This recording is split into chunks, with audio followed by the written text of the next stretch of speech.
When people say whitewash, they generally refer to as those who are not white trying to be more white.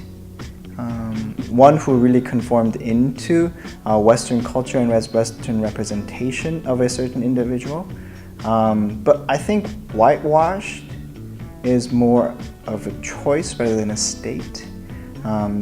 Because, just like how we choose who we want to be and who we want to be seen as, we make different choices about our identity, and our actions follow that. And I think just the term whitewash just describes a decision that a person made to really blend into the Western culture.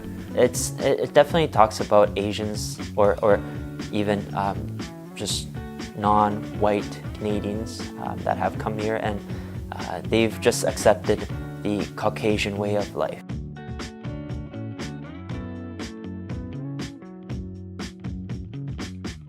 Hi, my name is Erin. I'm in Teachers College right now. I'm from Korea, South Korea, and I moved to Canada in grade 7, I think.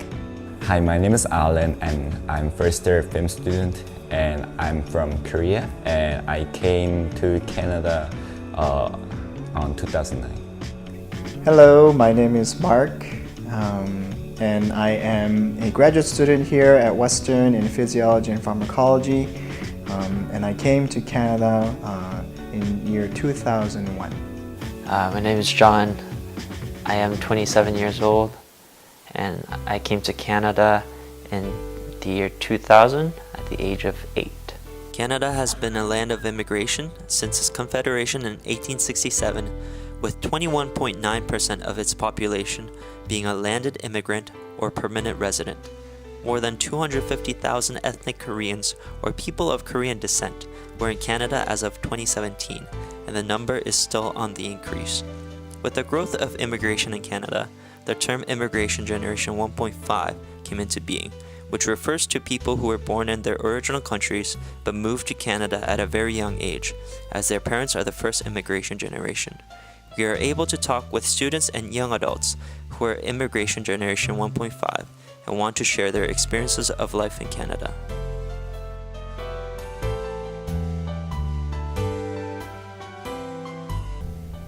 The reason why my family moved to Canada, Because it was a better place for our education here. Korea is very competitive area, like where everybody needs to study really hard, but they want to avoid the situations. I think they came here.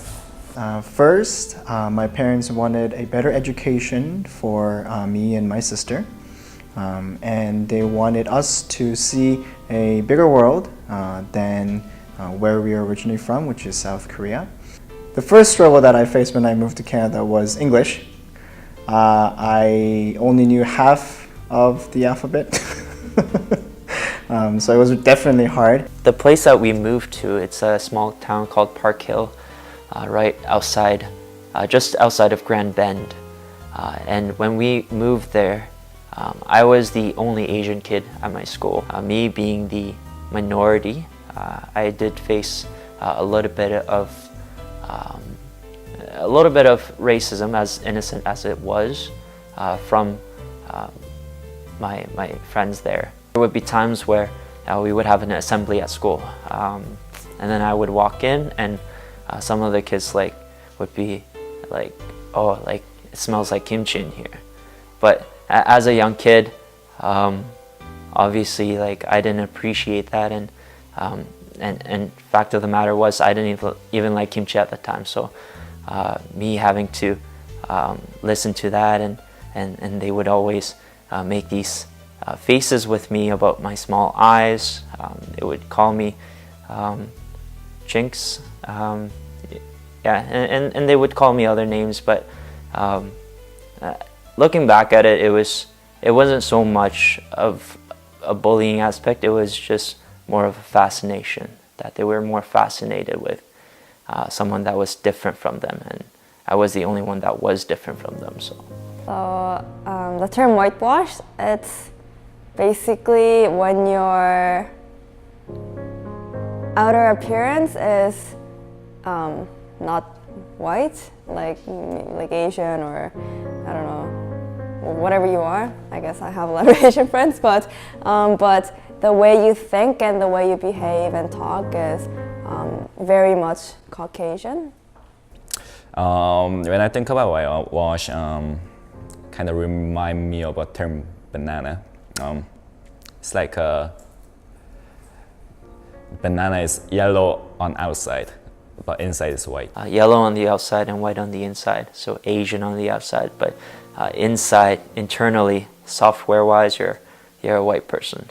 Yeah. As a 1.5 generation immigrant in Canada, I do identify with both Canadian and Korean. When people ask me, like, what nationality do you identify with, I kind of have a conflict because I'm Canadian, but I'm also Korean, so I identify with both.